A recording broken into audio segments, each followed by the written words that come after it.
Hello everybody, welcome to the TriStar Gym channel. Please give me a thumbs up. Let me know the sound is loud and clear. Guys, it's finally here.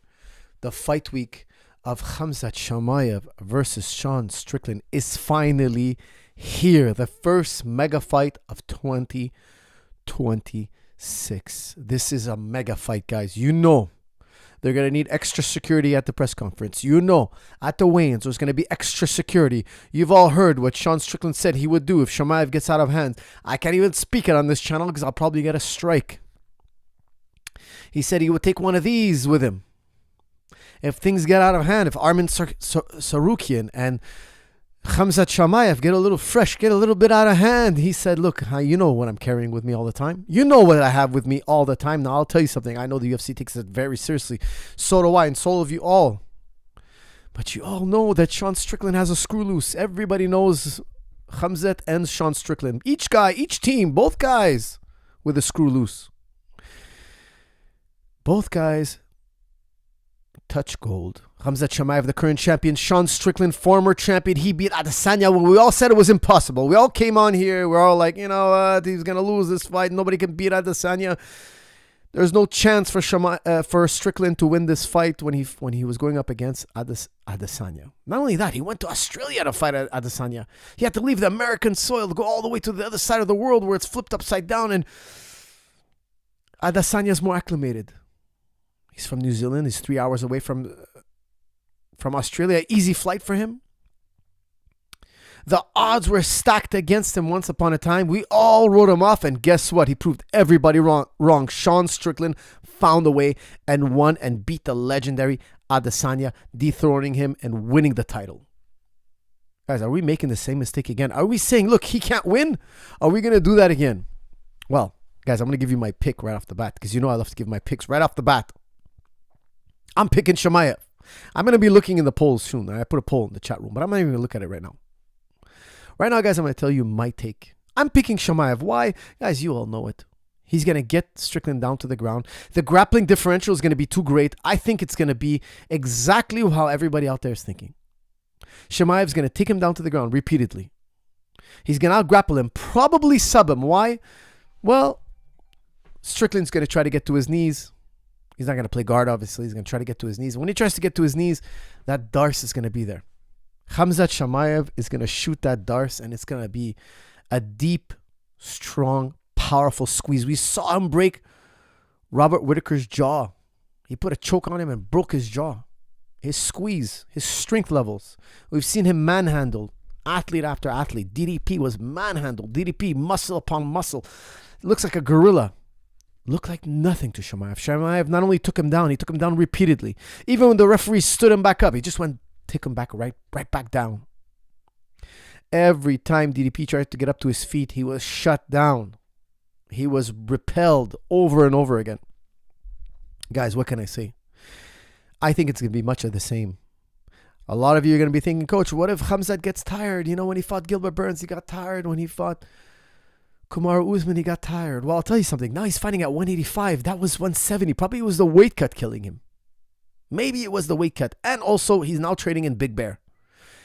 For those of you who don't know, Big Bear, California is elevation. So he's training at altitude. He knows he can't run out of gas. He knows it's not a good idea to run out of gas against Sean Strickland. He's training up in Big Bear. He's got Coach Cal with him. He's got all the endurance work he needs. He's got Pat Downey wrestling with him. He's got a whole bunch of MMA guys that are excellent.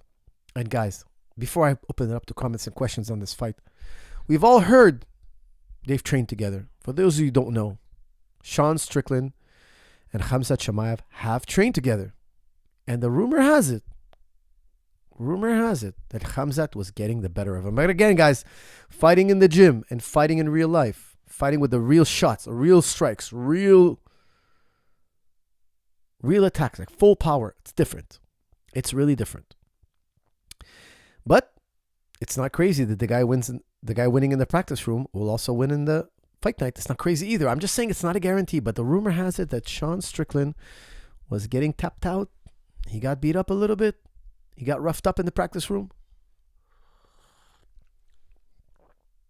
And he didn't like it, and he hates Chimaev, and Chimaev doesn't like him either. And these two guys are oil and vinegar, guys. These guys are oil and water. All right, guys. I think it's going to be takedown after takedown. There's going to be some striking, but not so much. I think it's just going to be takedown after takedown. In the later rounds, the takedowns are going to get harder, but they're still going to come. And I think just Khamzat either rides out a 5-round decision or subs him with a Darce. If there's going to be a submission, it's going to be rear naked choke or Darce. Nothing else. I don't see any other type of submission, to be honest with you guys. But those two powerful submissions can happen at any time. All right, guys. I want to hear comments and questions only on this fight. This fight only. Coach, thanks for the role last week and talking me through a tour of Caucasus region. Sorry for nailing you. It was an honor to meet you. That's our Milos. Milos, we trained last week. Okay, that's cool, man. Well, happy to hear that. And yeah, man, sometimes we talk about history and stuff like that after training. So that's cool, man. I'm happy to hear it. Milos, thank you for coming down. I hope you enjoyed it. And please do come back. Coach, what win probability do you give Strickland? Okay, guys, that's from Didi. Didi, thank you. I always give win probability, and this time I didn't. I have it 60-40 Chimaev. 60-40 Chimaev. I'm even tempted to go 65-35, but I'm going to stay at 60-40 Chimaev. Why? Because Strickland's a former champion. He's felt his strength before. He's wrestled and he's grappled with Chimaev, so maybe he has, a little bit more understanding of what Chimaev does. But I have a feeling we're going to see at least Chimaev bank in 3 rounds. Minimum. The minimum he's going to have is going to bank in 3 rounds at the minimum. But I see him banking in 4, even 5 rounds, and even a sub. But I can't see him not being able to bank in 3 rounds. It's just really difficult. But again, guys, that's what we're going to tune in and watch. I can't wait to see it. Guys, don't forget to use promo code GET50OFF at jujiclub.com. I just released volume 3 of Commands and Signals. Guys, check it out. It's an amazing, and it's selling super well. Everybody is loving it. It's a partner training program. It's one of the best ways to simulate sparring without actually sparring, without the wear and tear of sparring. You're going to love this program. Everybody doing it is absolutely loving it. It's the way we train with it when I train with the Glory guys, the Dutch guys. It's really a fantastic system. Okay, so make sure to check it out. I absolutely love it.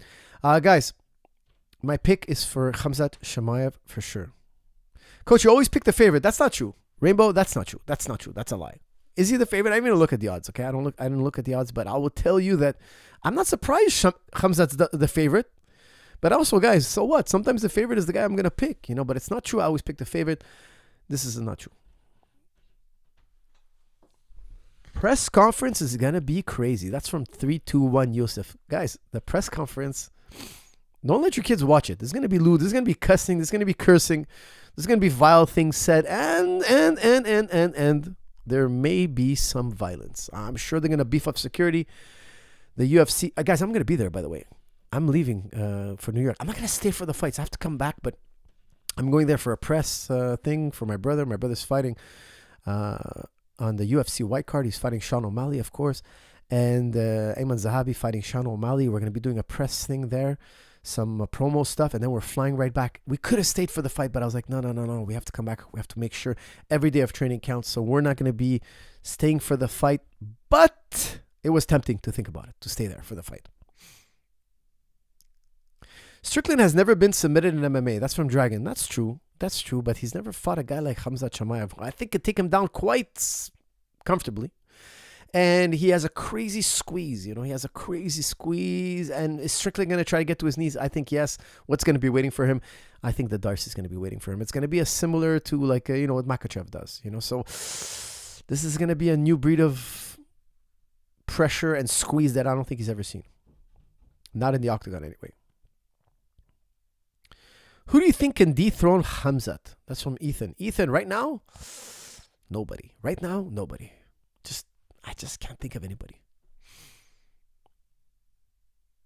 He felt his 170 strength. That's from Economist. That's true. Don't forget, Khamzat was competing at 170 and supposedly putting the pain on Strickland in the practice room. Okay, so that's something special. Now he's going to be 185 putting the pain on him. You know what?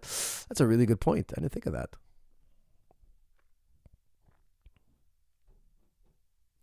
Coach, what is Sean's path to beat Khamzat? That's from Flying Turtle. Flying Turtle, here's the thing. Okay, we know he loves to jab. He's got a great knee. We saw that against Fluffy. You got to give it to him. He has a sick knee. Okay, and then he likes to teep. I didn't get into this, but I think if he throws a teep against Khamzat, and I don't think he can help himself. I think he's gonna see the teep is there, and he's gonna throw it. It's gonna be like an instant takedown. As soon as that foot goes towards Khamzat and touches his stomach, Khamzat's gonna grab onto that ankle and he's gonna dive into the other leg, and it's gonna be a free takedown. I don't think doing the teep, for those of you who don't know what teep is, it's like a front kick with your lead leg. Okay, we saw Strickland do it to Adesanya repeatedly in their fight. Okay, repeatedly, and he throws it a lot. He threw it against DDP. He loves it. It's like the jab of the kicks. You know, for all the kicks, the teep is like the jab, and he loves to jab, and he's like peck, peck, peck, peck, peck, peck, peck, peck, teep, teep, teep, teep, teep. I think it's a bad idea against Khamzat. I think Khamzat's gonna dive on that teep, get a free takedown. Every time he throws a teep, it's a real big opportunity for Chimaev to take him down. So I think that's his second favorite weapon after the jab. So he's going to have to rely on his jab. And also, Sean Strickland stands really tall. He stands really tall, right? He's upright. When you're upright like that, it's hard to stop a level change like Khamzat. Khamzat shoots on his knees. Like, if Khamzat was shooting standing up, like if you look at George St. Pierre never shoots on his knees. Okay, I trained George St. Pierre for many, many years. I've never seen him once in MMA sparring. Not once, okay? I've seen him shoot thousands of times. Nobody's watched him spar more than me. There's no human being on the face of the earth that's seen him train more than me. Okay, I just trained with him today. He never shoots on his knees. So with a guy like George, he's really focused on timing, etc. Khamzat is going to shoot on his knees. So if you're standing even a little bit tall, he's so low underneath you that he's going to take you down. Okay? So I would tell you guys that this is like a recipe for disaster. Sean is standing so tall, Khamzat shoots so low, and he likes to teep. It's going to be really difficult to stop those takedowns because of the style of Khamzat's wrestling. Okay? So the way he stands, he's going to have to change his standing position, which I don't think he can do. He's too comfortable there. That's what he's comfortable with. He's going to have to rely on getting back up. When he gets back up, he's going to get chest to back control. He's going to get leg right. He's going to get caught up in the darts. I just see such a challenge. But then again, man, when you put these two guys together, they're going to have a chemistry between them that's going to be hard to predict. I'm just telling you from what I'm seeing, standing tall like that, and Khamzat shooting so low, it's going to be hard to get to that underhook. It's going to be hard to sprawl on that. Even if you sprawl, he's going to turn the corner. Like, he shoots really hard, really low, and he penetrates through.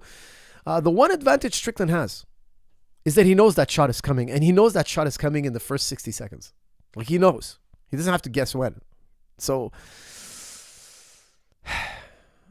how does Sean Strickland win? He'd have to get to his underhook every time when Khamzat shoots, and he'd have to walk a fine line, picking and poking with that jab, and eventually land that right hand. And I just don't see it.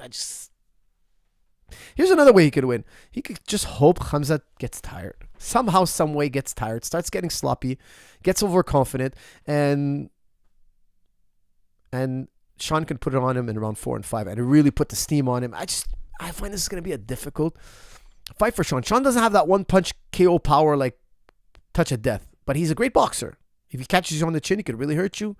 If he catches you with that knee, he could really hurt you, definitely. But he's not the type of guy where if you make one mistake, your lights are out.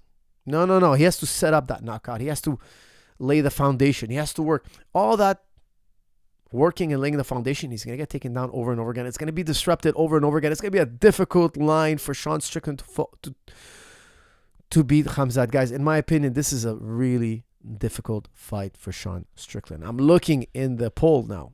I'm going to end this poll right now. It's 81-19, guys. 81% to 19. Heavy favorite in the chat for Khamzat Chimaev. Are you going to address all the Team Khabib members that popped for roids? I paid last time. You ignored it. There's a whole YouTube doc. That's from Hector. Hector, I wasn't purpose. Okay, I never ignore super chats. I do sometimes miss them because so many come in. But Hector, I'm not sure who has popped for roids. I know that Nurmagomedov, Usman Nurmagomedov, I heard he popped for something, but I'm not sure what it was. Okay, let me look it up right now. Usman Nurmagomedov,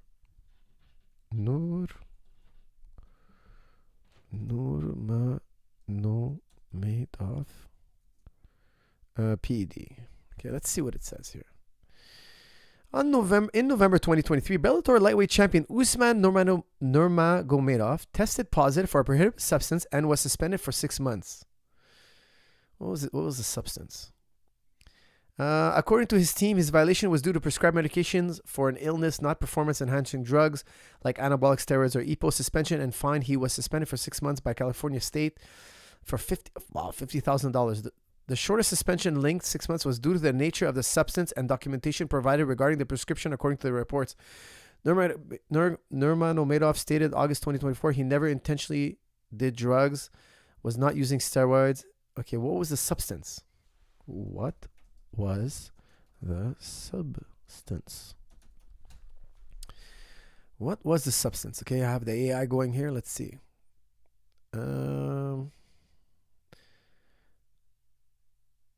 Nurmagomedov provided full documentation to the commission, providing the substance was part of a treatment actively prescribed by a physician for an illness. The violation, the suspension, was levied because he failed to apply for a therapeutic use. Okay. A therapeutic use for what? Have vehemently stated the prescription was not... Oh my goodness. Was not... What? It skipped on me. According to the reports, suspension linked 6 months was due to the nature of the substance. The documentation provided regarding the prescription, according to the reports. Okay, what the hell was the substance? Okay, not an anabolic. Have vehemently stated that the prescription was not a PED, EPO, or any other performance-enhancing drug. It seems here they're not telling us what the substance was. The claim is that it was, guys, I don't know the details, okay? But if he cheated, he should be punished. And more than 6 months, I think he should be banned for life, man, personally. If it's a performance-enhancing drugs. Now, if he was given a prescription and that's what ended up in his urine, blood, or whatever it is, and he should have an exempt, but it's not illegal because it's from a doctor and it's not performance-enhancing, he just forgot to ask if he's allowed to take it or inform them that he's taking it from a doctor. That's for them to investigate. I don't have the ins and outs on that, okay? But that's what they're claiming.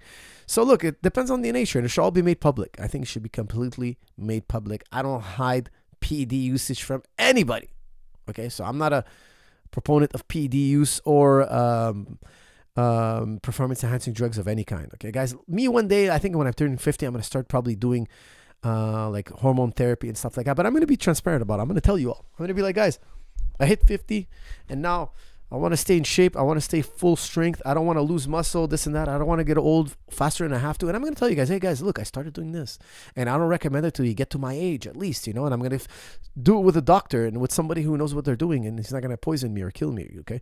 So if it's good for your health, I think do it. I don't think fighters should do it. I don't think competitors should do it. But I think at a certain age, you don't want to get old faster than you have to. And it's actually healthy to do it in a certain way because that's what I've read. Of course, always working with a professional doctor, not some guy in the gym. Of course not. And I'm planning to be open about it, completely open about it. Okay. But right now, as of now, guys, I'm 100% natural, but everybody I train, all the guys I work with, 100% natural. Salam, coach. I think Khamzat will surprise him, Strickland, and hurt him on the feet and finish him on the ground. Screenshot this round 3. That's from Landos. That wouldn't be crazy because I think Strickland's going to be so worried about the takedown. He's going to have to kind of like divide his attention and he can get cracked really badly.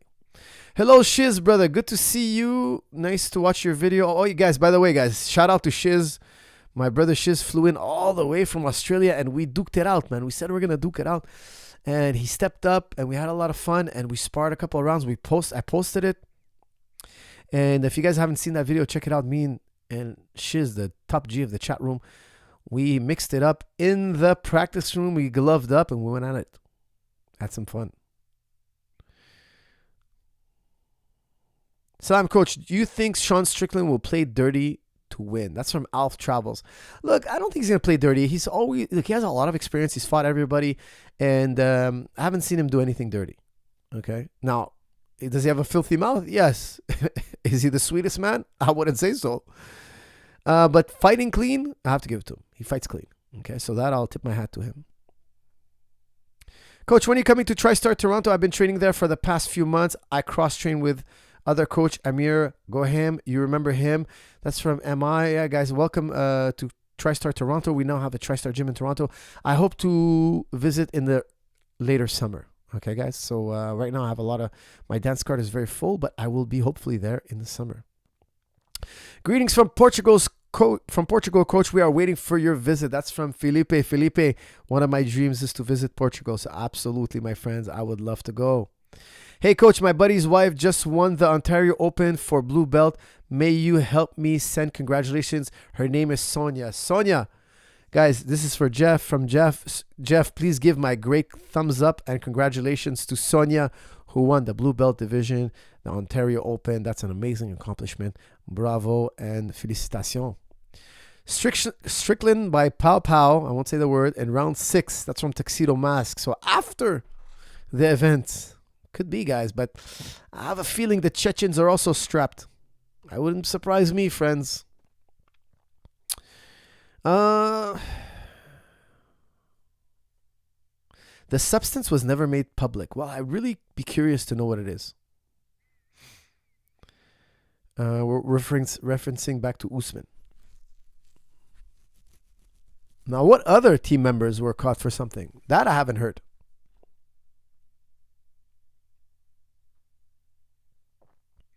I'm choosing Strickland. That's from Perpetual Divers. Perpetual Divers is choosing Sean Strickland. Well, let me tell you, I haven't looked at the odds, but I imagine Chimaev is a massive favorite.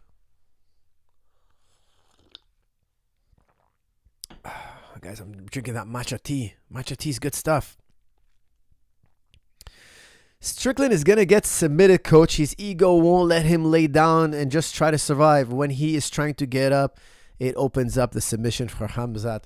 That is from the baked potato. Man, you are a baked potato. Because let me tell you something. You're right. He's not going to just lay down on his back. And he's talked too much. He's talked too much. He's always talking about man this, man that, man and this.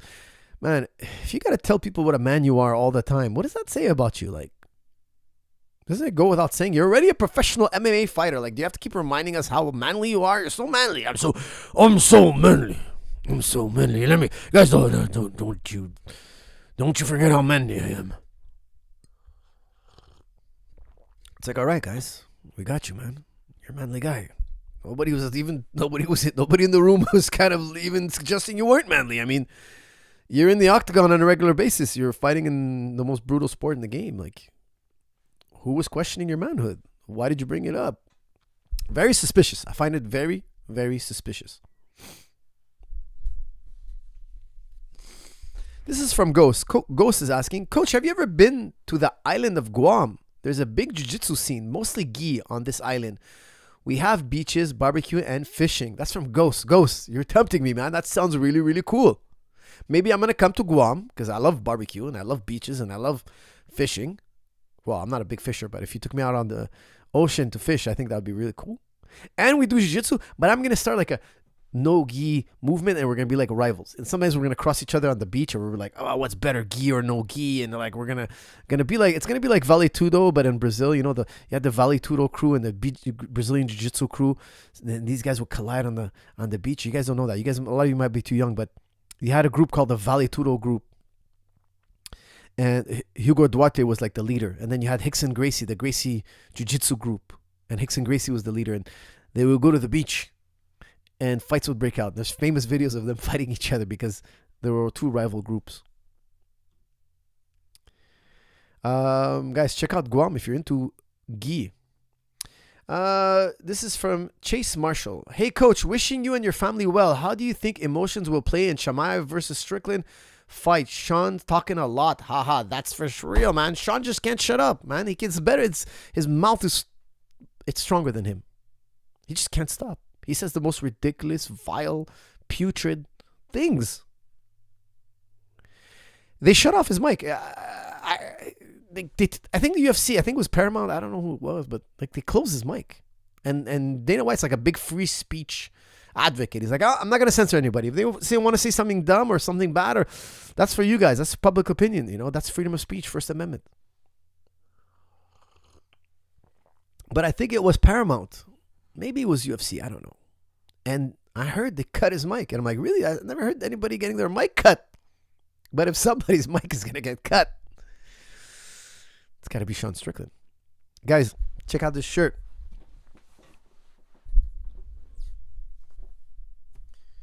My Muay Thai #1 always. My Muay Thai master shirt. I had it done for Master Peter, who passed away about 3 years ago in May. So we had a nice shirt made for him. Shout out to Master Peter and the guy to Dean, who drew this picture. One of our students at the gym, he drew this picture. We made a t-shirt out of it. So yeah, like I was saying, guys, a lot of vile things are going to be said.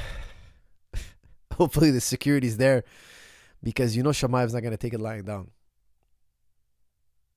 Coach, who do you think is the most talented prospect in UFC right now? I think Quaylen Saskill could be the future champion. That's from ex-Lagoat. He just had a big victory over Dariush. And yes, he's definitely going to be a rising star. Now he's going to break into the top 15. I'm sure he's already there. I haven't looked at the top 15, but I imagine he's in the top 15 right now.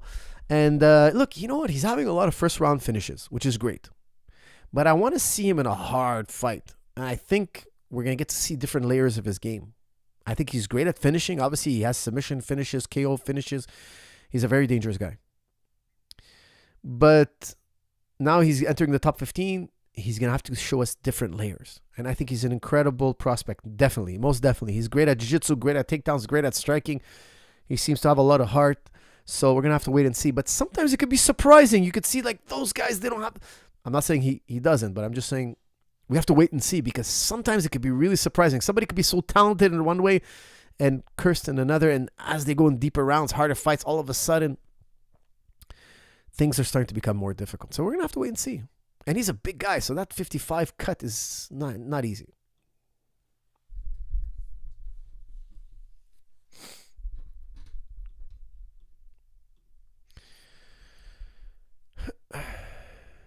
I appreciate no swearing streaming with kids home. That's from Robert Saladino. Of course, this is a swear-free zone, my friend. So thank you for that. I appreciate that, and I think we can have a successful podcast without cursing and swearing and sex all the time. You know, I can't even watch Netflix with my kids. Like anything you put on, it's gotta have sex, swearing, cussing.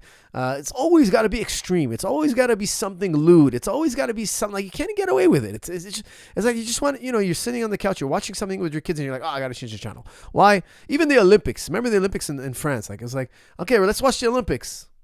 What do we see? It's all sexualized. Like, you had to sexualize the opening ceremony. You had to do it. There had to be guys in Speedos with their clothes off and like this orgy of disgusting, I don't know what the hell is going on. It's like, dude, we're here for sports, man. You're inviting the world to come and play games. Did we have to go sexual? Like, can't that be like after 11 p.m. or something? Like, can't you guys just have some restraint? Does everything have to be OnlyFans? Guys, by the way, I heard the founder of OnlyFans died. Oh, thank God. Thank God. A curse of the world. This guy's a curse to the world. Like, everything has to be for sale. It's just disgusting. But thank you. I appreciate that, because I think we have to go back a little bit, you know, have a little bit more good examples for society. Just a touch, man. Like, it doesn't have to be so absurdly lewd all the time.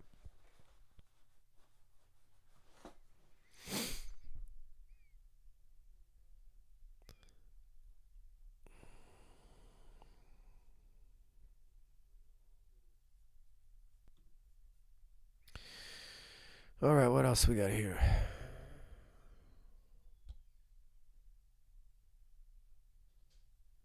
Salam, Coach. JDM versus Pratis. What a fight. What did you think of the fighter's performance? What should JDM have done differently? That's from Nick. Nick, what a crazy fight, man.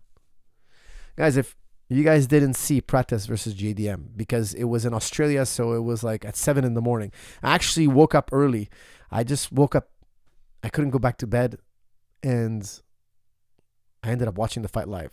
Wow, what a performance by Pratis. What a performance. It was like a Muay Thai masterclass. He landed kicks, knees, elbows, like everything Muay Thai. He didn't do any spinning attacks, but still. And JDM was really focused on the boxing, and he was getting both his legs trashed, both of them.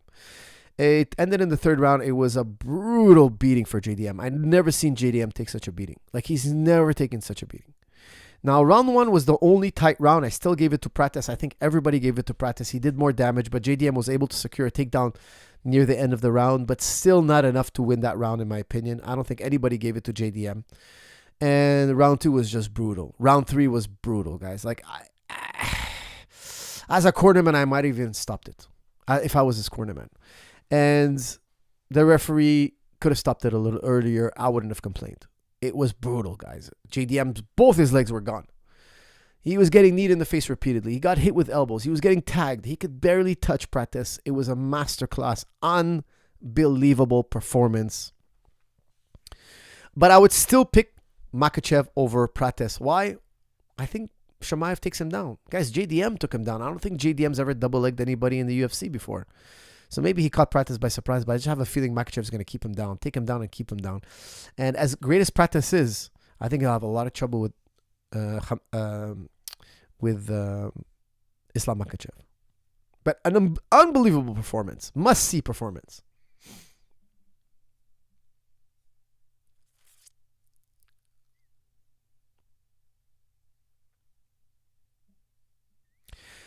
What's your advice for parents that want their kids to reach greatness but are afraid of pushing them too hard in fear of resentment? If you're familiar with Alisa Liu's situation. That's from De Ronomer. Well, I heard that Alisa Liu, is that the girl? She was a champion and she passed. She has brothers that compete. No, wait, hold on a second. Oh, no, she's an American figure skater. Never mind what I said. Okay, so I'm not sure what her situation is. I assume her parents pushed her really hard. Look, I like my kids to earn things. I tell my kids, look, you have certain privileges, internet, TV, recreational time. Your grades are good. Your training is done. Your chores are done. You can have these privileges. They're not done. Well, guess what? You're going to have to study when we're enjoying these privileges. You're going to have to do your routine. You're gonna have to do these chores. We're gonna give you extra chores if you didn't do the ones you were told to do. Why? Because you got to teach your kids to earn. The biggest curse is to give somebody something for free over and over again all the time. It's the biggest curse. Why? Because when they grow up, they have this reflex. Well, okay, I'm old. Somebody's gonna feed me. Somebody's gonna give me. Somebody's gonna earn for me. No, there's no such thing. There's no such thing. If you teach them they have to earn, one, they're going to develop as human beings. And two, they're going to go out in the world and be like, hey, I can earn. I can get what I want. I can deserve what I want. If I want something, I'll go and I'll get it. They have that instinct. Don't take this away from your children. Okay, so tell your kid, look, you have to learn a certain amount of math. You have to learn a certain amount of geography. You have to know a certain amount of history. In our society, it's illegal not to let your kid go to school. So if I say, hey, kids, I don't want you to go to school. I've decided as your father, going to high school is a waste of time. I will go to jail. The children's services will come here, put me in jail. My child, by law, has to go to school. Why? Because society has deemed that with too little education, you can't function in society. It's a great evil. Somebody doesn't know how to read, write, doesn't know a little bit of history, science, math. He can't even go to the grocery store. He can't even find the parking spot. He can't even understand. He can't pass his driver's test. He cannot function in society. You can't function in society unless you have minimum this level of education. Let's call it elementary and some high school. I think it should be high school. Everybody has to pass high school. If you fail high school, you have to go to night school. In my opinion, you should not have a society where anybody has anything below a high school education unless they have a doctor's note. Why? You can't function in society. Now, you might have a high school education, but nobody ever taught you how to earn. If you can't earn your way in the world, you better be a beautiful woman. Because if you're not a beautiful woman, you're gonna drown. You're gonna suffer. You're gonna be a burden on society. Because I'll tell you something: the one class of people in the world that can get away with not earning and getting by just fine is a beautiful woman. Now, for a certain period of her time, her life, she can do it. Then after that, when she gets older, people are gonna be like, "Hey, man, once you earn your own keep." I'm telling you guys that, especially for your sons, teach them to earn at a young age. Now, it has to be reasonable. I tell my kids, because your father's a black belt, I think the minimum you guys should achieve is black belt. After black belt, you're free to do what you want. But if you're not a, martial arts expert and you can't take your kid by the hand, kind of make purple belt the minimum achievement. Make high school the minimum of achievement. Give them minimum of achievements. Look, you have to do this much. You have to do this qualification. After that, I turn it to you. I'll let you have your freedom. Okay, so I think this is the correct way to do it. Why? Because you don't want to be one of those parents where you're like, hey, find your own way. Because then he has too many options and he doesn't have the wisdom. And you don't want to be one of those parents where you're like, I've decided everything you're going to be in life. You're going to be this doctor, and you're going to graduate at this year, and you're going to marry a girl from here, and you're going to, like, I've mapped out your life for you. Because then you might get that resentment, rebellion, etc. Okay, so I would tell you there has to be a happy middle, just like there is in education. You would never let your kids say, hey, Dad, I don't want any high school education at all. No, you'd be like, no, you're too young to make that decision. You have to earn your high school diploma. Like you give them minimums in education, you got to give them minimums in objectives in life.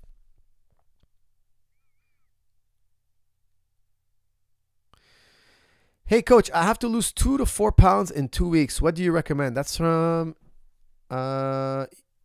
IK Rob. IK Rob, I would tell you, start water loading. If you have 2 weeks, you can do a water load. That's fine. Like I would start drinking like 8 liters a day. And then like on the weigh-in week, start cutting your liters. So let's say your weigh-in's on Friday. Friday, you'd have 1 liter. I'm sorry.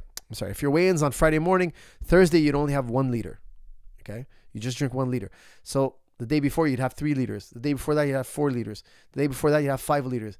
The day before that, you have 6 liters. So start getting to about 8 days out. Start drinking 8 liters, and every day minimize by 1. Okay, minimize 1 liter.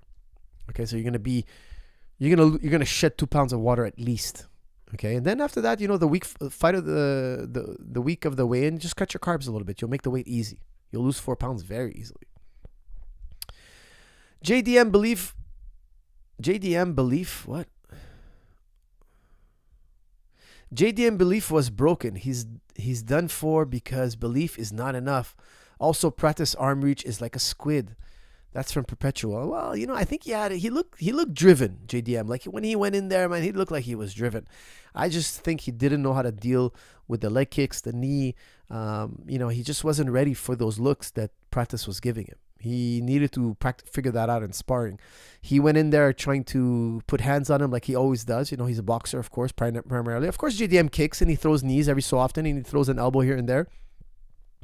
But you could tell that fight was really a boxing specialist versus a Muay Thai specialist. And I just felt like he didn't see Practice's strikes coming at all. Ghost, thank you very much. You're a gentleman and a scholar. Thank you, sir.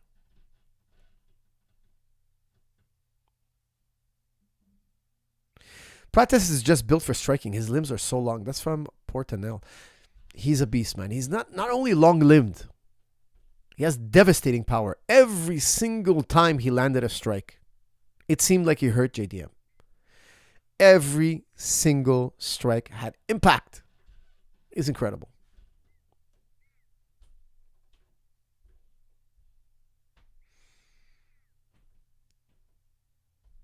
General education is a trap. Learn some trade skills. That's from Perpetual. Perpetual, I completely disagree with you.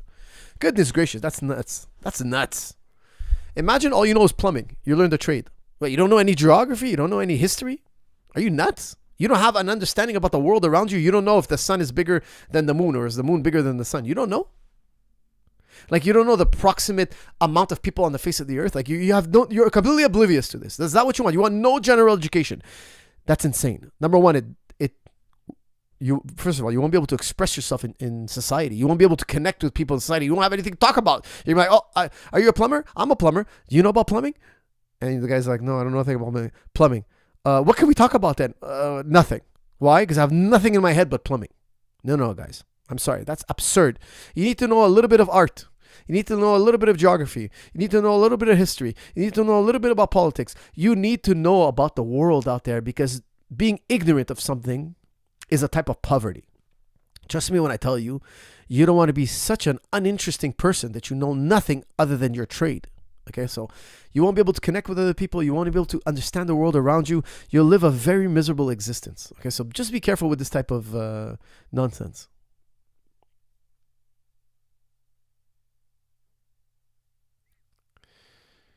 Tuxedo says, is practice power literally demonic? No, it's not. It's just physics. He's an incredible striker.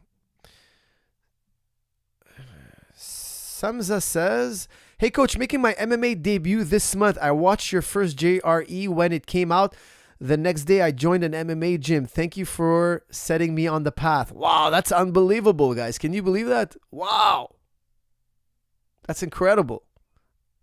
Wow. How do I pin this, man? I wanted to pin your comment, but I don't know how. How do I pin it? That's awesome, guys. Samza is saying, look, he watched my podcast years ago with JRE, Joe Rogan Experience, and now he's fighting pro. Well, that's amazing, man. Thank you for that. That's really amazing to hear. I didn't know I inspired somebody to turn MMA, go into MMA and become pro. That's incredible. Wow. I hope your fight goes amazing, man.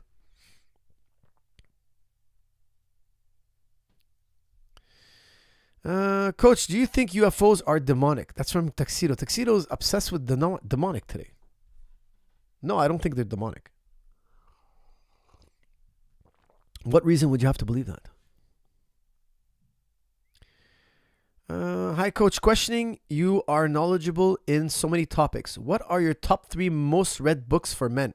Must-read books for men. That's from the Mind of Frey Frey. Mind of Frey Frey. I've grandfathered this question. I've done it so many times. But I'll give you like 3 really good books.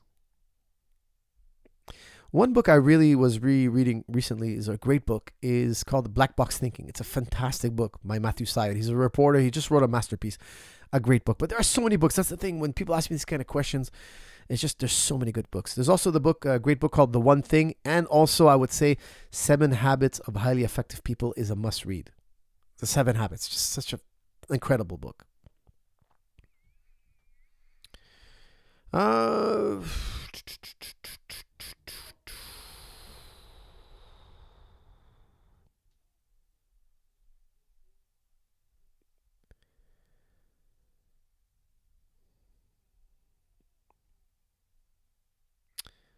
All right, what else we got here, gentlemen? We need TriStar Sydney, Coach. That's from the Sinotna. Definitely one day. I plan on taking Commands and Signal all over the world. TriStar Gym brand all over the world. It's going to be all over the place. You'll see. Practice highlights the talent versus hard work debate. If he can party, smoke, and still perform at the highest level, which matters more? That's from Langas. Langas, you bring up a good point. Practice is smoking, man. He's smoking he goes, beats up a guy, picks up a cigarette. He's smoking. Like, I think he probably trains really hard, but he's not putting it all in. Why? I mean, the guy's smoking, for goodness sake. Like, that's just insane. So you're right. His talent does carry him because, I mean, he has that incredible striking power, and he has it in every limb. You know, I've trained with Thai fighters that smoke. They fight at the highest level and they smoke. It's just insane to me. But they grew up in fighting, so it's pretty insane. I find it insane. Like, you're a champion. I know when I trained in Thailand, and he wouldn't care that I tell you. I trained with, goodness gracious, I'm forgetting his name now, but he was world champion in Muay Thai, and he used to smoke. He eat fried food, didn't care. I asked him, why do you smoke? He's like, I don't care. What do you mean you don't care? You're fighting for a world title. I don't care. He's told me, I don't care. Whatever happens, I don't care. He's been fighting at such a young age. He just didn't care. And there was money on the line. I remember that he was fighting for 1 million baht if he wins. It was a king's birthday. And I was like, you're fighting for the king's birthday. It's like when they have like a 4-man tournament. It's like 1 million baht on the line. Like, that's life-changing money for them. I don't care. He was smoking cigarettes. He didn't care. Surya Pechandi. And I was like, man, don't you want to be as ready as possible? Yeah, whatever. You know, I win, I lose, whatever. Unbelievable.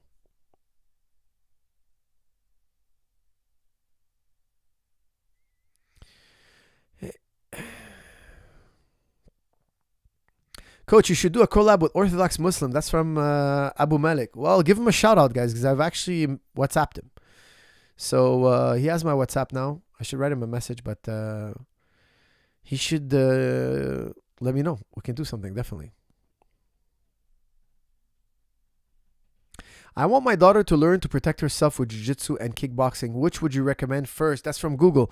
I would tell you grappling first. Okay, so she can get in those positions where she can kind of like frame in a way where she could protect herself, and then kickboxing. Why? Because if you have to strike a man to defend yourself, it might escalate to even more violence. Whereas screaming for help and framing and protecting yourself. You don't have to successfully get a sweep.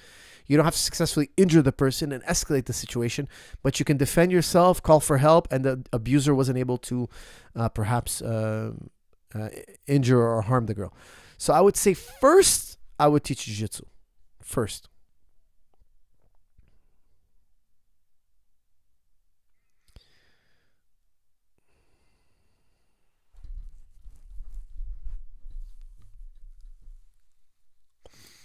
Hey, Coach, seen Azadullah Imagazayev Zelayev, Dagestani kickboxer with insane spinning attacks. That's from Counter. Yes, he's unbelievable. Guys, he's fighting in glory. He's just unbelievable. Yeah, I've seen him. Very, very, very impressive. The Dagestanis now are kicking people's ass in kickboxing. Scary, right? Imagine. Even the kickboxing is phenomenal. All right, guys, what else we got here? Give me something interesting. Did Jean-Charles Skarbowski smoke? Guys, that's from Matthew. He was a smoking chimney. I used to have to ask him, look, we're in the car with me, George, and George was fighting for a title. He was smoking in the car. I was like, Jean-Charles, do you mind not smoking in the car? He's like, why? What does that do? Well, George is fighting soon, Oh, what does it have to do with this fight? I'm smoking. Well, we're in a car, it's like making a cloud. He thought it was ridiculous. He was like, I'll put it out for you guys, but how does that change anything in this fight? Well, it's bothering his lungs. He doesn't understand. Our lungs are sensitive to the smoke. Like, we have chest pains after, we don't feel right. We feel nauseous. We feel grossed out. He's smoking every day. He thinks like, what's the smoke bothering you? Just smoke. What's smoke? What's the big deal? We're like, no, man, sorry, man. Please put it out. And he's a dear friend. He was cool with us, but for him, smoking is like, it's not a big deal. Anybody can smoke. Doesn't mean because you're a fighter you can't smoke. Insane.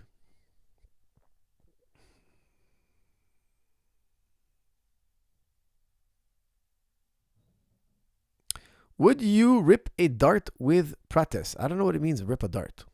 Do you mean like play darts with him? I don't know what that means. Tuxedo mask. No idea. When will we get Cooking with For Us episode? That's from Ghost. Ghost, I got to do a barbecue something this year. I have to. I just got to do it. I keep saying I'm going to do it. Hopefully this year I'm going to put something up about barbecuing. This next one is from Faisal. Suffer from knee pain due to flat feet, which is getting bad as I age. Custom soles do not help much to push full sled, squat, and leg extension, which help a little. Do you have any tips? Faisal, you got to check out Strong and Stable Knees for Life. Check it out on jujiclub.com. Get it. Get on the stability ball. It'll help fix your feet, but it'll take a year. You have to stand on stability ball on a regular basis. Your feet will get stronger. Your arch will increase. It's the best solution. Please check it out. I can't talk about it because I've done this question way too many times. What was the diet of the high-level athlete back in ancient Greece? What did they eat the day they competed in the Olympics? I heard they fasted. That's from Squared Circle. I'm actually not too sure about that. I'm not sure. Of course, they're Mediterranean, so they must have had fish. They had a lot of access to fish. I'm not sure what the Greek athletes ate. That's actually interesting. I have to look that up.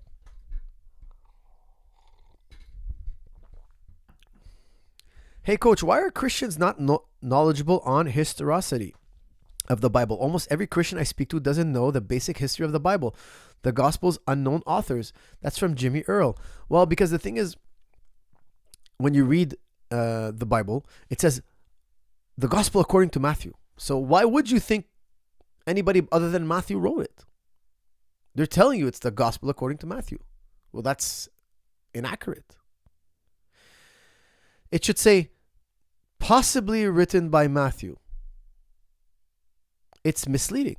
So when you open the gospel, it starts with the book of Matthew. Actually, the book of Mark precedes the book of Matthew. Why did they order it that way? Well, one of the church fathers deemed it this will be the order.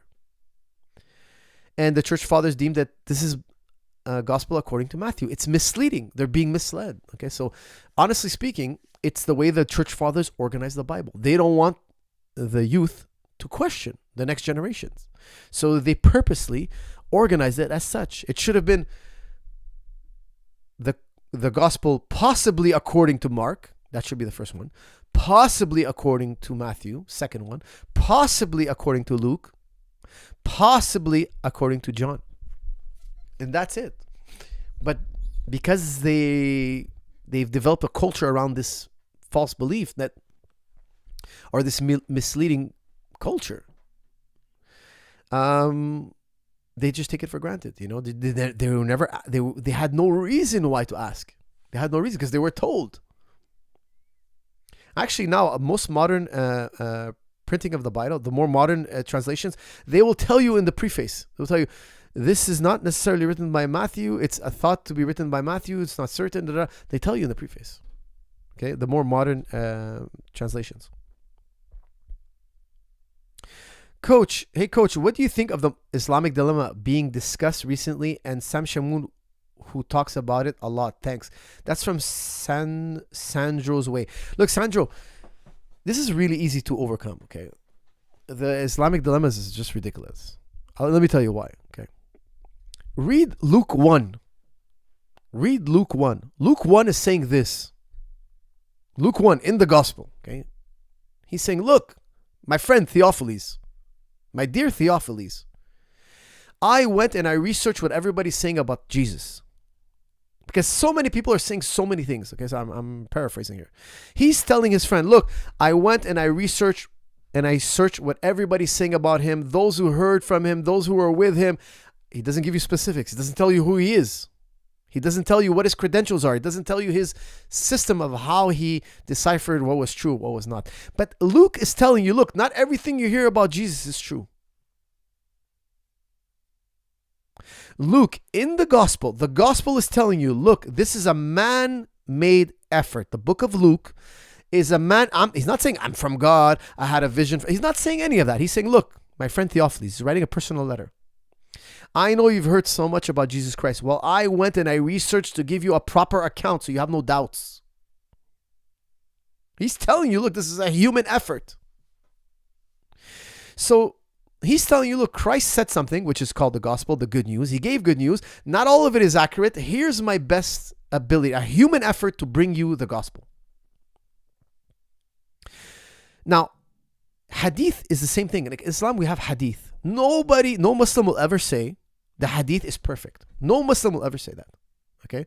The hadith have hierarchy. We use textual criticism. Some of them were fabricated. Some of them was lost. We know that the hadith body is scrutinized. Some is more certain than others. Some are mutawatir. They're very, very certain, etc. The gospel is like a hadith. Okay, this is the Ibn Taymiyyah position. It's like a daif hadith or a weak hadith. It still exists. Guys, we use hadith to interpret the Quran. The Quran is always first. Quran is number one. However, these hadith give us a clue of what these verses mean, and it all makes sense. It all makes sense. The gospel is also a hadith. A hadith, guys, is a saying somebody heard that may or may not be accurately transmitted. But it can't be zero either. It's not zero. Okay, so the Quran is never saying, here's an absolute confirmation of the gospel. It never does that. Neither does the gospel. That's the thing. Even the gospel doesn't say it's perfect. The gospel never says this is the word of God verbatim. Actually, it's opposite. The book of Matthew, the book of Mark, the book of Luke, the book of John never says these words are the inspired word of God. It never says that. Never. So the gospel of Christ is something the followers heard, and they reiterated it the best they could. They got some of it right, they got some of it wrong, and there was fabrications. We take it as a hadith. Is a hadith authoritative? Yes, it is. But it has to always be harmonized with the Quran. If it goes against the Quran, it can be authoritative. If it's neutral to the Quran, it may be yes, maybe no. If it's harmonized with the Quran, then it's true. Okay? So here's the thing. The gospel is just a hadith. And according to Ibn Taymiyyah, it's a weak level hadith. It's a weak level. Why? Because the authors are anonymous. Look, here's the thing. There's nuance to these views. But you could take a regular person and kind of make premises, add them in a way that can kind of confuse them. But there's no scholar in the history of the world that said the Quran gives absolute affirmation to the gospel and says the gospel is flawless. That doesn't exist, okay? We assert the gospel. The gospel is true by and large, generally speaking, but there are things that are exaggerated and taken out of context. So for instance, you can ask a Christian this, okay? If you ask a Christian this, is the Bible inerrant? They're going to say, no, it's not inerrant. There's obvious mistakes in it, okay? Because the Gospels contradict one another. It's impossible. Matthew says Jesus was born under one certain ruler's rule, and Luke contradicts him and says it's another ruler. They both contradict each other. He can't be born under two presidencies. If I told you, look, I was born during the Reagan days, and I say after, no, I was born during the Clinton days, you're going to be like, hey, which one was it? You can't be born in both. Okay, so there are hard contradictions. They cannot be resolved. And that's just not me saying it. Those are scholars saying it. Is it inerrant? No. Do you believe in the Bible? They're going to say, yes, we believe in the gospel. But it's not inerrant. That's what the Quran is saying. We Muslims believe in the gospel, but it's not inerrant. It has errors. There is a touch of man's mistakes in there. So we have to account for it.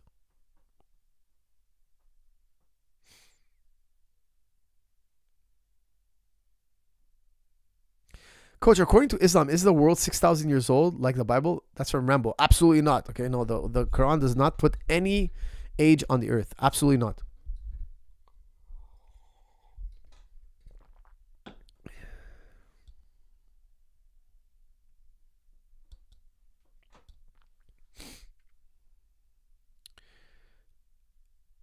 GSP versus Khabib is RAF. Who wins? That's from Dero Nomer. Real American Freestyle, that would be a crazy setup. Let me tell you something. That could be crazy. Man. Who wins?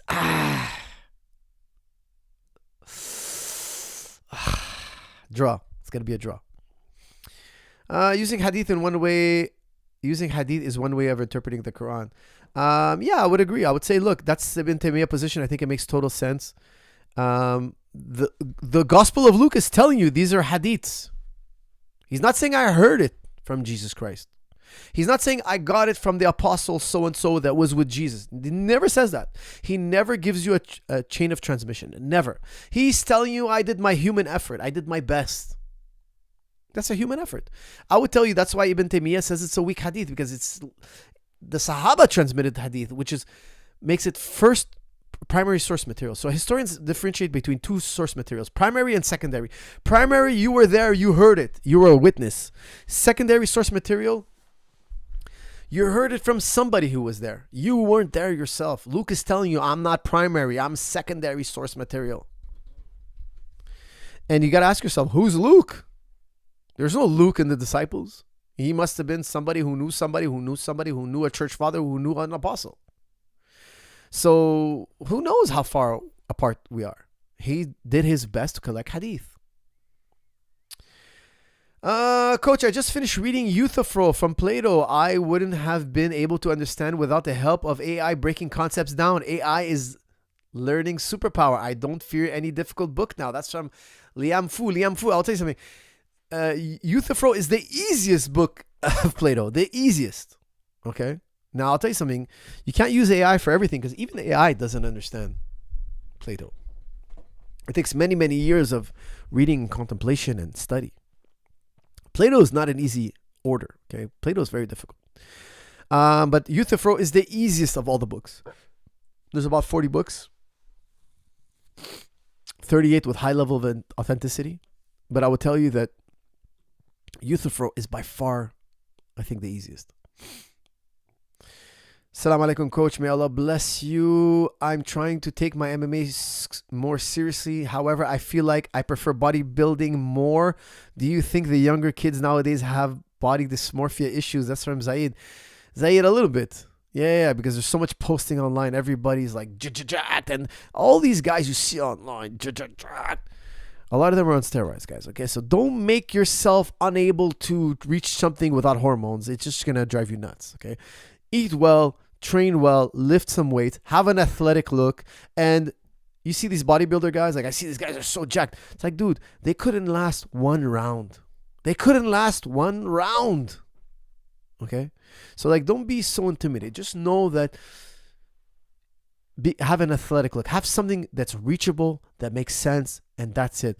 If people... Because here's the thing, guys. Don't forget, when you take those kind of shortcuts and you get jacked, and you got to stay on those hormones, over time, they poison their liver. They can get a cancer. There's all sorts of drama that comes with it. Even, guys, you lose the function of your you-know-what. Over time, if your liver gets toxic, you can lose the function of your you-know-what. Okay, that's the reason why I really don't think young men should do it. Okay, because then you could be jacked, and you can have a beautiful girlfriend, but guess what? She's going to leave you. It won't be long. Salam, coach. Hope you and your family are well. Thank you. Jazakallah khair. I'm soon to be a father. I know you touched on this subject before. Can you go in depth on how to raise boys/girls from ages 0 to 18? That's from OKZ. 0 to 18, I'll tell you something. The most important thing is human interaction. Talk to your child on a regular basis. Play with your child. The human face. Give your child as many different experiences as possible. Take them to the zoo. Take them to the water slides. Let them see fireworks. Let them see so much. Because the first 3 years of your life, you learn more in the first 3 years of your life than you do in the entire rest of your life. The brain absorbs more information in the first 3 years of being alive. And I would tell you, make sure your child's exposed to various languages. Have your child watch TV in Spanish. Put on the cartoons in Spanish. Put it sometimes in French. Put it in German. He will connect more words, and the number one thing to develop their brain is images and languages. And we know for a fact, studies have shown over and over again, the more diverse the languages in the household, the higher the IQ. So if you have two parents that are educated, who have an extended vocabulary, the child has generally more IQ. And it has a lot to do with the sounds that they hear, the words that they hear. They quickly connect words. So I would tell you, teach your kids multiple languages at a young age. And we know for a fact that kids pick up languages very early on in their life. Okay, so make sure they're exposed to a variety of stimulus and languages. Playing classical music 0 to 3 years old. That's from Daniel. Daniel, that is also something that has proven to be very effective in developing the brain. Absolutely. Salam, coach. Are hadiths reliable sources? I kind of doubt them because it's not Quran. It came from Allah. That's from Ireland. That's a very naive view. Okay, there are classes of hadith. Some are doubtful. Some are super highly reliable. Okay, so and when you get to the level of mutawatir, where you have 30 independent sources, independent chains, that's just almost, I would say, undeniable almost.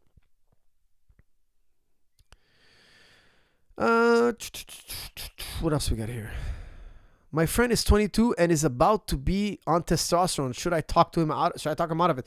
That's from Amana. I would tell you, yeah, talk him out of it, man. 22, you don't need testosterone. What, are you kidding me? That's insane. You're at the peak level of testosterone. Why on earth would you? He will shrink his you-know-what, okay? He will shrink them down to the size of a pea. Talk to your friend, okay? Tell him he doesn't need it. He has to hit the age of 40 at least. Guys, I'm 46 and still going natural. 46, man. He's going to be a mental midget in his adult. He's going to be in his 30s, 40s. He's going to be cooked. Tell him not to do it.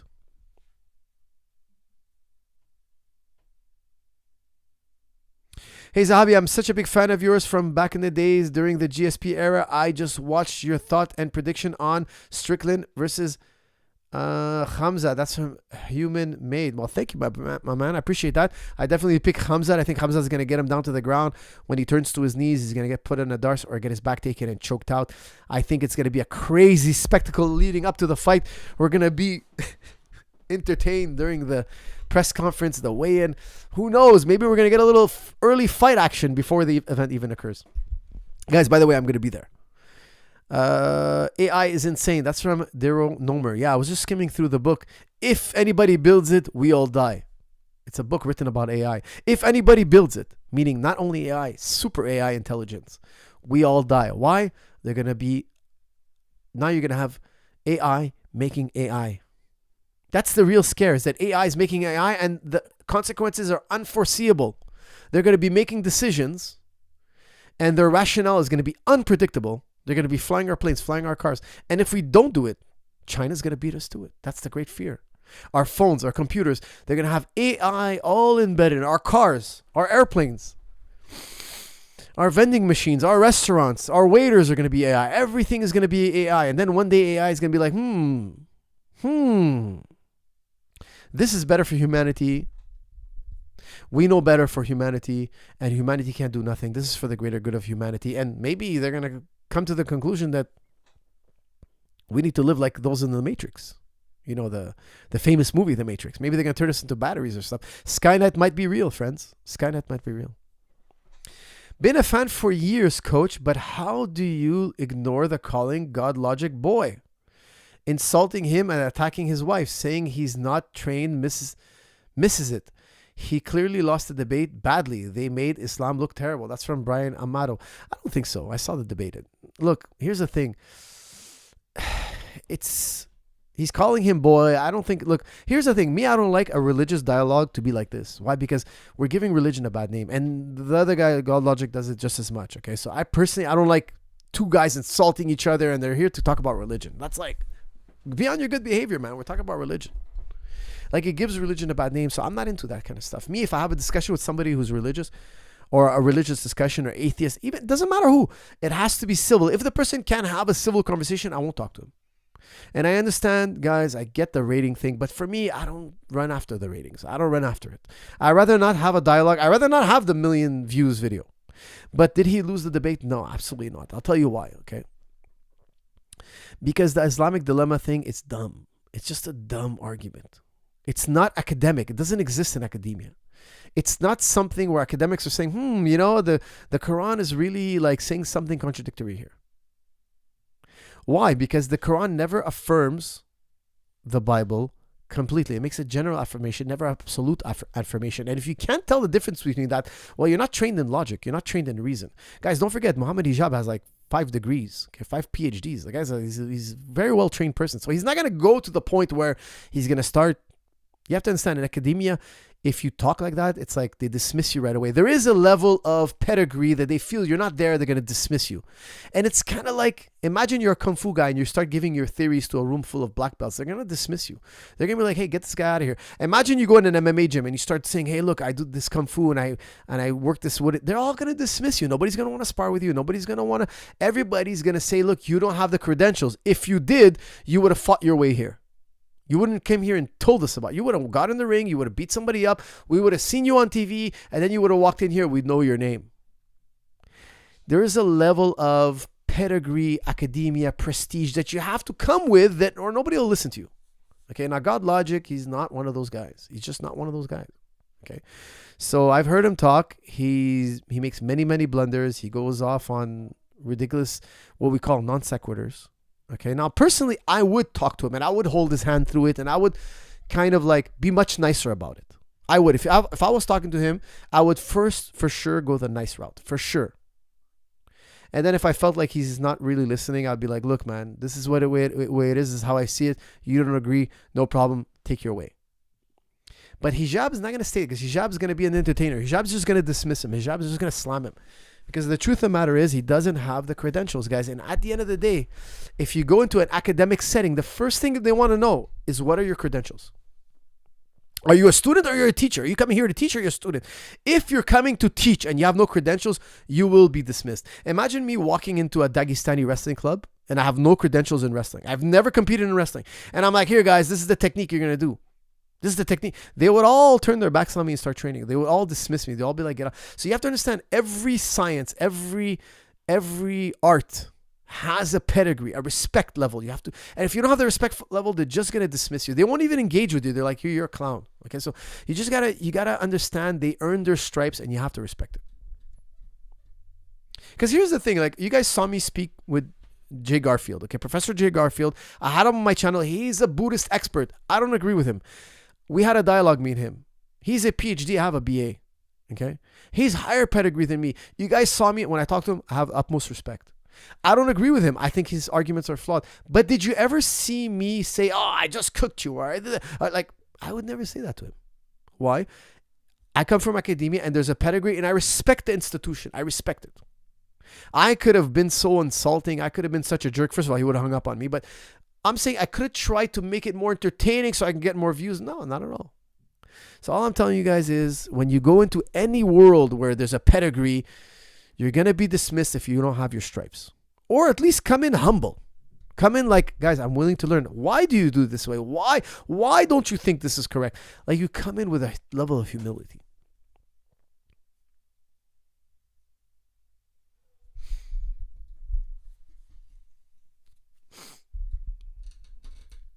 Guys, by the way, yes, his wife was insulted. Okay, so God Logic's wife was insulted. I saw that. But don't forget, she also insults our religious figures. She's, from what I understood, very vulgar about it. Okay, so here's the thing.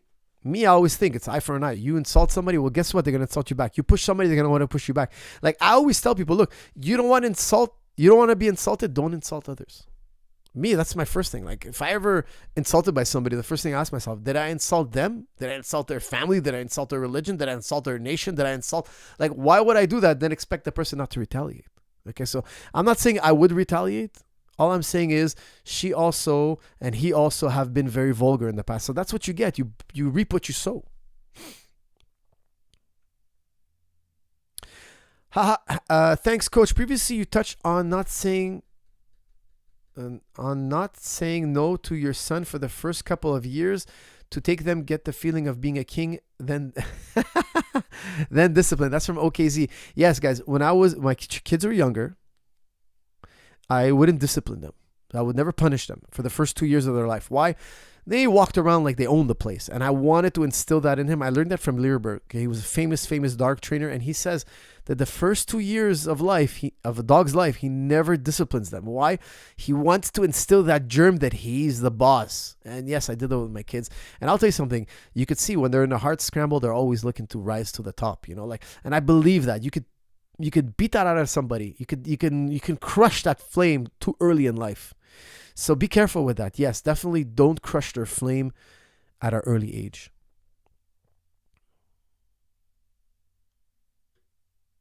Salam, Coach. How do you deal with so much evil we see taking place in Gaza, Lebanon, and now Iran? It's sad watching evil win and lie. Will this end? That's from Alf. Alf, let me just tell you something, okay? My heart goes out for you. I completely sympathize with you. And I will tell you, yes, I see the many evils. But I will tell you something. Look, don't ever forget. If you see history, if you zoom out, you're going to see there was so much evil in the world. So much blood and violence. The tyrants never stay on top for long. Sometimes it could feel like they're there forever, and sometimes they're there for hundreds of years. But in the timeline of history, that's a blink of an eye.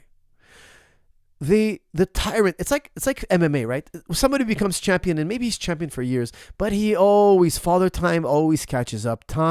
They always end up falling. And the guys who are rude and cruel and evil at the top, they fall hard, and they're humiliated, and they're stepped on. And believe me, it's payback day. There was a time where Hitler was the number one top most powerful man in the history of Europe. And look how he came crashing down. And now people spit on his name. And his movement is crushed. And actually they did a 180. Now the most inclusive group in the world. The Germans are among the most diverse groups in the world. It crumbles. It backfires. Think about the black struggle. The transatlantic slave trade. They were slaves. Now look. They're rising up. They become integrated into society. There was a time where they said, no, a black man can never live with a white man. He always has to live below him. Can't be in a neighborhood together. Now people intermarry on a regular basis, and it's nothing to us. It's normal. Whereas back in the day, it was unheard of, unthinkable, unacceptable. Things will change. And we've had a mixed president in the U.S., right? You've had one. So in the future, you have a full black president. Things will change. There will be one day a Palestinian PM, prime minister, president, etc. It will come eventually. I just recently, yesterday, I heard a rap from a young Palestinian kid. Man, I'll tell you, it hit me really, really hard. I got to play it for you guys. Hold on, I'm going to play it. It hit me so hard. And guys, this is this rap was before October 7th. Okay. And I didn't know this rap exists. I just fell on it yesterday and I was like, wow, this hit me really hard, guys. The rap this kid put up, talking about his struggles. My goodness, man. Wow, it hit me so hard. I got to play it for you guys. It is like an 11-year-old kid. At the time, the kid was like 12 years old. They call him MC Abdul. Unbelievable rap. I was like, this kid's unbelievably talented.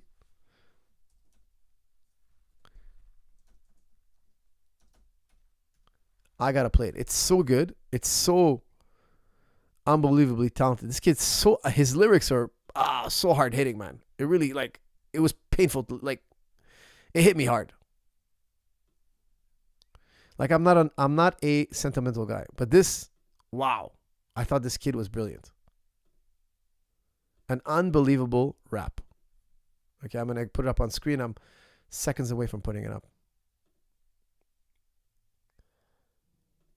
All right, here it is.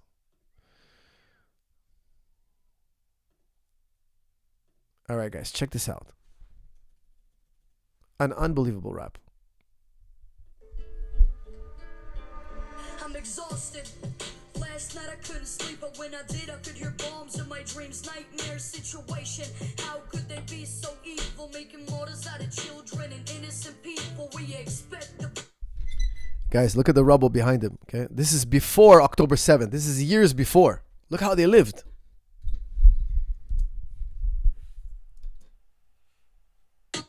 Not knowing where next, huddle in the corner of my room, trying to protect my little brother as the building shakes like it's possessed, but nothing stronger than the will of the oppressed.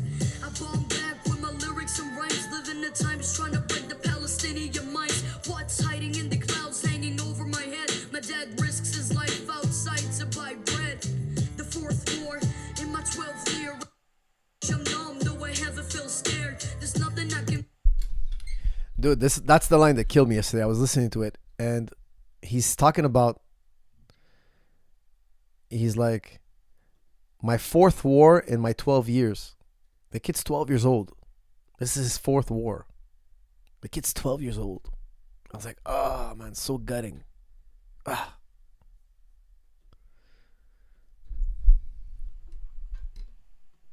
In this case, to stay safe, I'm brave. Even though this house could be my grave, I want freedom for the population. 2 million prisoners living in this location, shouting at the wall, but nothing is ever changing. That's life under an occupation. I want freedom for the population. 2 million prisoners living in this location, shouting at the wall, but nothing is ever changing.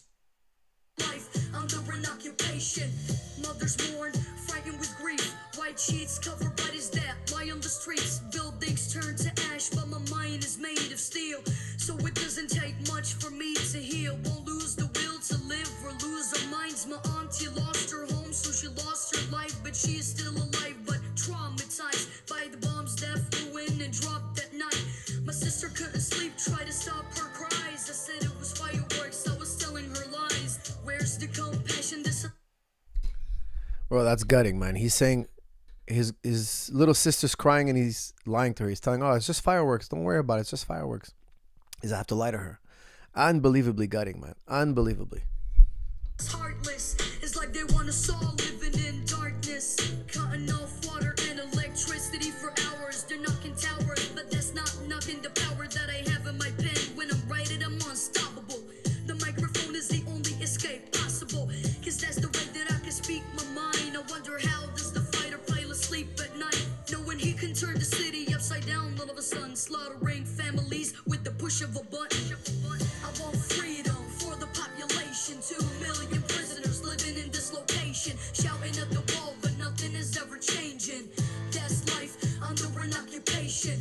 I want freedom for the population. 2 million prisoners living in this location, shouting at the wall, but nothing is ever changing. That's life under an occupation. Guys, what can I say? Unbelievable. Unbelievable song. Because, I mean, the kid's living it for real. This kid's 100% authentic, man. He's from Palestine, Gaza, and he's living in the rubble. He's being bombed on a regular basis. The kid's 12 years old. Imagine his view of the world. How the hell did I wake up in this world where because of the color of my skin, I have to live in a certain restricted area?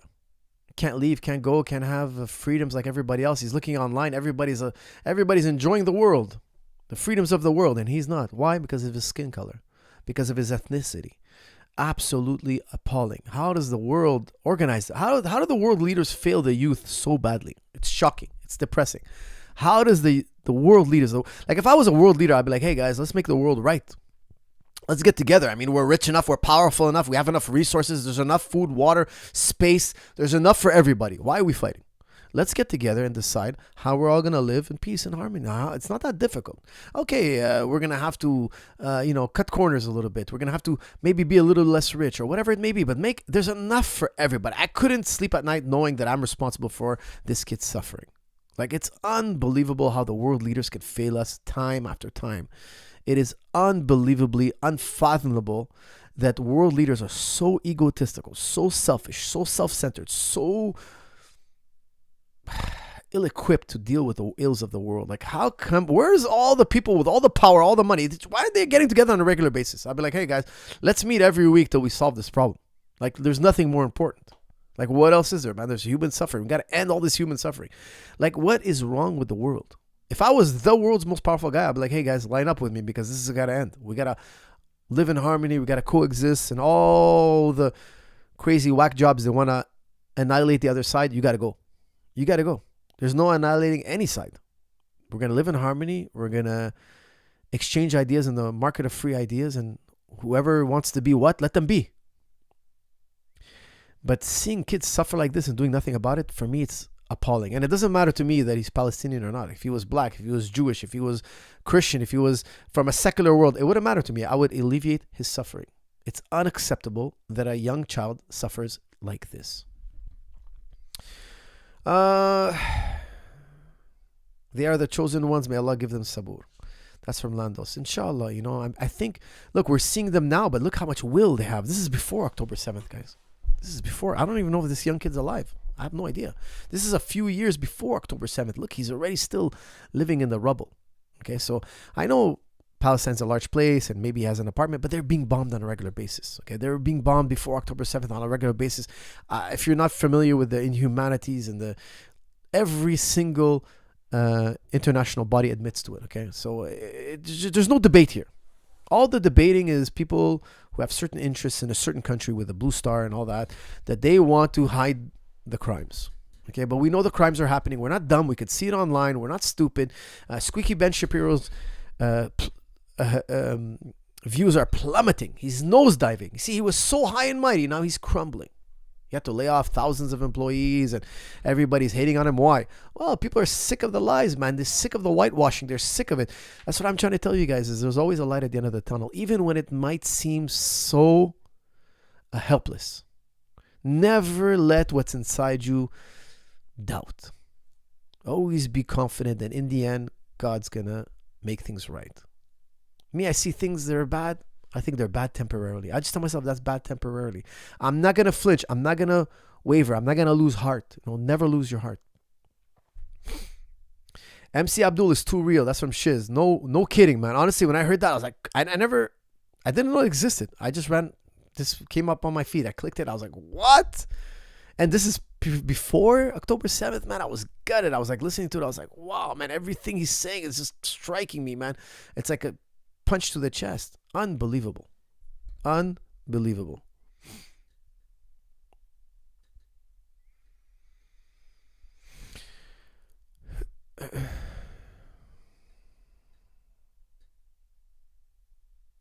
Coach, from a Muslim perspective, isn't the Israeli-Palestine conflict not a religious one and rather a secular one? I don't know, in the Quran mentions all the land should be for the Muslims. That's from Rambo. No. That's not true. Okay, guys, I'm not going to get into it now, but the Muslims have brought the Jews back to Jerusalem on multiple occasions. There was always Jews in Jerusalem when the Muslims ruled. Okay, we have place for minorities in Islam. The Jews are more than welcome in Jerusalem. The Quran commands Moses to bring the Israelites to Jerusalem. Omar bin Khattab radiallahu anhu, he brought colonies of Jewish people to Jerusalem when he conquered Jerusalem, when there was no Jews. Who kicked out the Jews from Jerusalem? It was the Romans, so the pagans, and the Christians. Never was it the case the Muslims kicked them out. Never. If you kick them out, we will bring them back. Okay, so for us, they're a protected people. They can live amongst us, of course. We're very compatible. We want coexistence, of course. We've had stretches of hundreds and hundreds of years with coexistence with Jewish people. This split is a very recent one. This is post-World War II. This is the English giving two people the same land, etc. It's a very complicated subject, but nonetheless, we are compatible. We will always bring back the Jewish people to Jerusalem because they have to live among us. We are their cousins. We are their brothers. We live together. We can have coexistence. We want coexistence. Don't let these far right politicians convince you otherwise. Guys, if Omar bin Khattab did something, it was correct.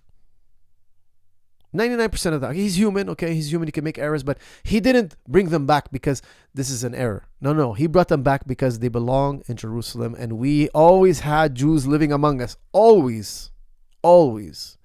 Why? They're our brothers. They're part of our religion. We believe in the same God, etc. All the Jewish cleansing came from the pagans and the Christians. For us, this is haram, forbidden. We cannot cleanse them. But doesn't mean they're allowed to steal our homes. That's the issue. They're allowed to steal our properties. This is not allowed. Okay, so we can't conflict the two. The Palestinians own a certain land, a certain property, a certain amount of homes. They have the right to that return. They have the right to go back. Governments can fight each other, but don't strip the civilians of their rights. Okay, you're not allowed to strip civilians of their rights. So this is the conflict. And one day it will be rectified, I'm sure. Inshallah.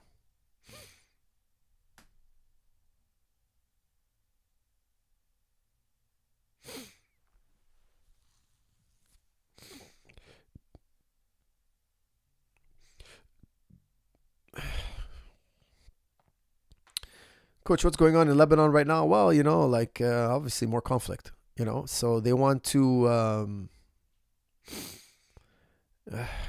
make a buffer zone. You know how it is. Like, they're fighting, right? They're attacking each other. There are two groups in conflict, and hopefully it will be resolved soon.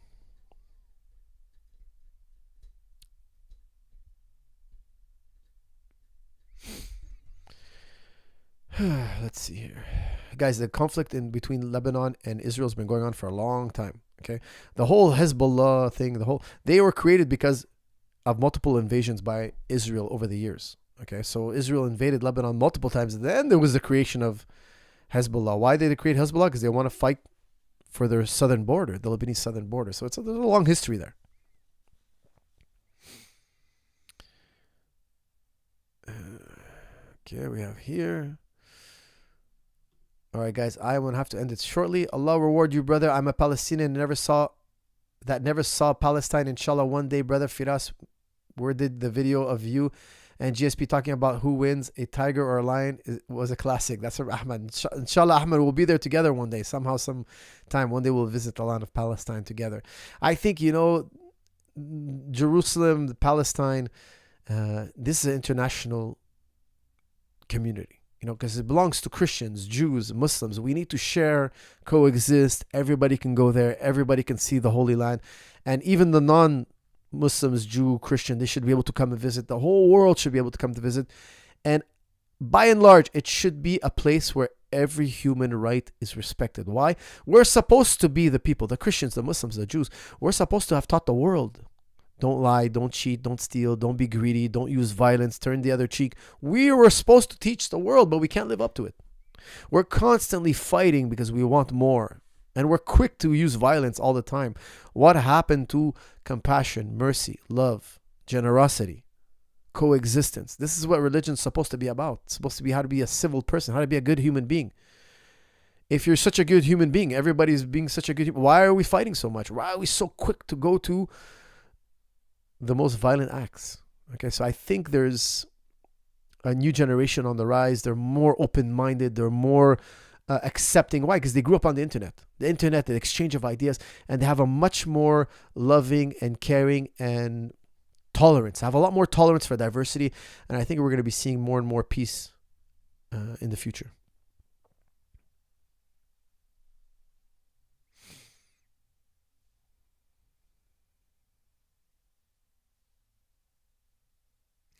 Thoughts on focusing more on efficiency rather than cardio? George has also talked about this. That's from J.O. Guys, I'm going to end it on this one. Me and George have this debate all the time. We did, I love how George, when he gives interviews, he's like, oh, I don't do cardio. What do you mean you don't do cardio, George? What's cardio? He's like, I prefer to focus on efficiency. Me and Firas fight about this all the time. Me and him, listen, I love George St. Pierre. I love him. He's my dear, sweet brother. I love him. But he's crazy. He thinks I'm crazy. I think he's crazy. We totally disagree. Let me guys tell you something, okay? Number one, me and him did tons of conditioning. He calls it cardio. We did tons of cardio. Because I love George, but he's a little bit crazy. And I tell him he's crazy. I tell him to his face all the time. I tell him, you're crazy, George. You're crazy. It's not only about efficiency. You're fit. You're fitter than most athletes. You're fitter than most elite athletes. We've took him in a lab. We've checked his VO2 max. Guys, let me tell you something. We took him in a lab. His VO2 max, when he reaches 80% of his capability, other elite athletes are at 100%. Did you hear what I just said? Did you guys understand what I just said? We took him in a lab. We tested his VO2 max. At 80% threshold, Elite athletes are at 100%. So he has a buffer of 20%. His conditioning is through the roof. Now, what's VO2 max? Okay. Well, look at your arm. Look how long is your arm. Did you lift weights to make your arm that long? Or is it your genetics? Did you stretch your arm? Did you do a lot of hanging pulls? Like, what did you do to make your arms so long?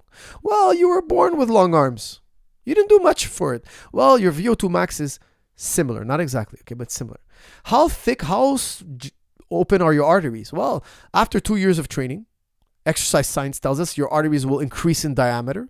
2 years of intense training, but they won't increase anymore. After 2 years of highly intense training, your arteries won't increase anymore. After that, your body creates endurance in different ways. Okay, but your VO2 max, the wider the pipeline is for your arteries, the more blood goes through, the more oxygen your muscles get, the better cardio you're gonna have. Okay, the size of your arteries, my friend, can be improved by conditioning, but it cannot give you a VO2 max like a George St. Pierre.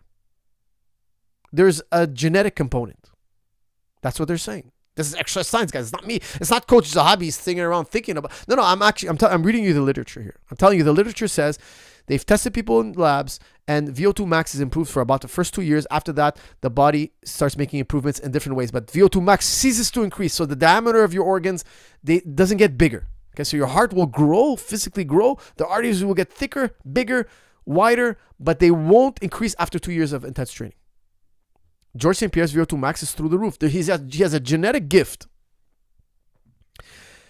But he thinks it's more about efficiency. He's moving in a way that's costing less than his opponents. And I'm like, George, that makes no sense whatsoever. It's impossible because now you'd have to be the most efficient guy in the whole practice room. It's not the case. Like when you pick up somebody in a double leg, like you're spending energy. You just got more of it. You got more athleticism. And sometimes he'll agree with me, then he'll just change his mind. Okay, I'm telling him, George, you're a better athlete than the guy you're fighting. And you're also more skilled, so it makes a huge differential. But you're also a better athlete. Well, how do I prove that to him? Well, I tell him, look, George, look at your 400-meter times. He has great 400-meter times, and he maintains them. And I took him to an Olympic lifting center, and he broke the vertical record. Guys, if you guys don't know this, Olympic lifters have the best verticals. The best. I took him there. He did Olympic lifting, but his vertical was higher than the Olympic lifters. That's astonishing. I was even shocked, and I knew he had an incredible vertical.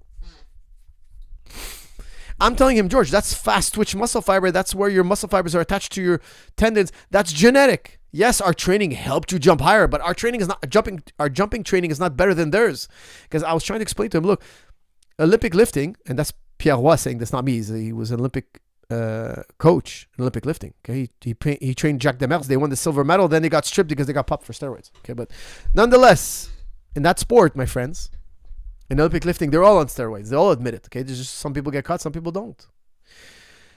The Olympic lifting is the sport of jumping. You're picking up the bar and you're doing a little jump, and you're in that jump, you're lifting that bar. They're the best jumpers. I said, George, if you had that jump and you were short, you'd be the best Olympic lifter. Because for Olympic lifting, it helps you to be short, and it helps you if your vertical is very strong. There's other things, of course, but these are major elements. And I'm saying, George, look, the fact that you could jump higher than all of them, and these guys are the best jumpers, shows that it's genetic. A lot of your double leg ability is genetic. You're able to explode and close the distance faster and further than most 99.9% of the population. He's like, oh yeah, but it's also efficiency. Yes, it is. But you have a genetic gift. Let's use it. And he'll go back and forth and he'll be like, no, it's efficiency. Yes, it's part efficiency. Guys, I gave him once this argument and I couldn't believe. I thought it was a slam dunk. I still think it's a slam dunk death blow argument to George's position. Okay. But he's like, no, it's technique. It's technique. I'm like, George, it's not technique, man. I'm telling you, it's not technique. It's partially technique, but a lot of genetic has to play. And I'll tell you this, I've trained thousands of people. George hasn't trained thousands of people. George has pretty much trained himself. Okay.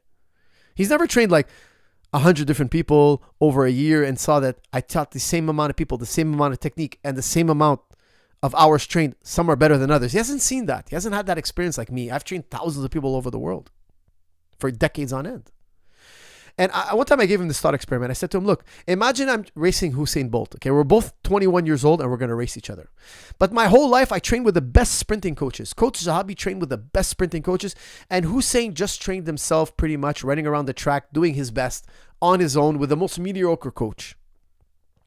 I said, on race day, he's still going to beat me. Even though I have the best coaches, I have the most efficiency. He's like, no, I don't think so. Maybe you're gonna beat him because you're more efficient. I'm like, are you crazy? There's no trick to running. Okay, you could slightly improve running mechanics and slightly improve speed, but by and large, it's genetic. I'm like, George, they all come from the same part of the earth. Why aren't people from a faraway land catching up to them? They can learn the running mechanics. Running mechanics is not a complicated thing. It's something you can learn in a few months. Proper running mechanics. Why do you think it's always the same people from the same part of the earth? They have the similar genetics. He's like, oh, well, I'm like, dude, even if Usain Bolt ran in army boots, he cannot be technically efficient. Even if Usain Bolt had a Charlie horse, I went up to him and I kicked him in the leg before the race started, he would still beat me easily. It's not a question of technique. It's a question of torque. And me and him have this debate all the time, and I love him. Sometimes he agrees with me, sometimes he changes his mind. He's like, no, it's efficiency. I'm like, George, listen, you could say it's efficiency. I think it's both. And your genetics play a major role, because now here's the thing. He's not the most efficient guy on the mat. He's very efficient, but there are more efficient guys than him, and they can't do what he does. Like I know how George does his double leg, and sometimes I'm sparring with somebody who's not as athletic as me, and I use his double leg. I use it. But if I'm wrestling a guy more athletic than me, I can't do it the way George does. I can't do it. But if I was the most athletic guy in the room, believe me, I can do it. It's not that complicated. Okay? So what I'm trying to tell you guys, me and him have had this back and forth so many times, and I find it an interesting conversation. I do. But I just love my dear friend George. I just don't agree with him. I don't think it's correct. I think our efficiency and his special attributes made the special sauce. He made it so special. Okay, and that's why he was so successful. But it wasn't strictly efficiency. No, that can't be it. I'm going to take this last super chat because I was supposed to end it on that one, but this one came in. Coach, I've got 4-year background in kickboxing and MMA. At 28, do you honestly think I have a real shot at national pro circuit? That's from Bogdan Gurita. If you go to a world-class gym, my answer to you is yes. But try it for 2 years. Go all in for 2 years. You still have time. When you turn 30, assess. Is it feasible? But assess, my friend, assess. You're at a 4-year mark. Give it another 2 years. Go full in, though. Go to a world-class gym and go full in. Because time is running out, my friend. Guys, with that